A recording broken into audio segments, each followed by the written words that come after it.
ये इन दिनों बल्ले पे बड़ा रौला पड़ा हुआ है कि जी बल्ला जो निशान है ये क्यों नहीं दिया गया। अब देखो इसमें दो तीन बातें हैं। मैं मानता हूँ पॉलिटिकली ये बात अच्छी बात थी अगर दोनों फ्रीक जो है उनको एक जैसा सलूक किया जाता, या तीनों फ्रीक है जो बड़ी जितनी भी पार्टियां हैं उनको एक जैसा ट्रीट किया जाता, तो पास भी बल्ले का निशान होता। ये पॉलिटिकली बात दिखती है, लेकिन इसका दूसरे जाविये से भी अगर जायजा लें तो वो ये है कि कानूनी तौर पे देखें, जो जुडिशरी जजेस होते हैं या हमारी सुप्रीम जुडिशरी है, उसने ये भी तो देखना है कि टेक्निकली और कानूनी तौर पे सूरत हाल क्या है। वो ये है कि इनको कहा गया था कि अपनी पार्टी के अंदर इलेक्शन करवाओ, इन्होंने नहीं करवाए। जैसे करवाए हैं उनकी कोई अफादियत नहीं है। माना कि सारी बाकियों में भी जो इलेक्शन होते हैं पार्टी के इंट्रा पार्टी इलेक्शन, वो कोई आइडियल नहीं होते, लेकिन पूरे का पूरा अपना जो उनका सिस्टम था, जो उन्होंने म्याद रखी थी 4 साल बाद, उनका अपना दस्तूर जो कहता है, उन्होंने उसकी भी खिलाफ वर्जी की हुई है।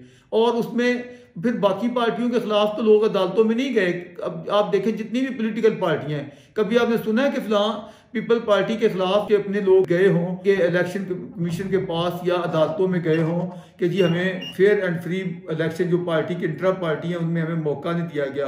आपको मालूम होगा पहले भी उन्होंने जब करवाए थे तब भी बहुत बड़े मसाइल पैदा हो गए थे। इस तरह नून लीग है उसमें भी होते हैं, लेकिन कभी ये नहीं किसी ने सुना कि वो लोग गए हों उधर जाके कहा जी हमारे साथ बड़ी ज्यादती। अब इनके आप देखें 13-14 लोग गए हुए हैं बाबर के अलावा भी, जो रिगिंग हुई है, जो एक कानून ज़ाब्ता असूल जो पार्टी के अंदर भी चीफ जस्टिस के इस बात में वजन है कि आप डेमोक्रेसी की बात करते हो, मुल्क में होनी चाहिए इलेक्शन फेयर एंड फ्री होने चाहिए, फिर आप अपनी पार्टियों के अंदर ये क्यों नहीं मुतालबा मानते हैं।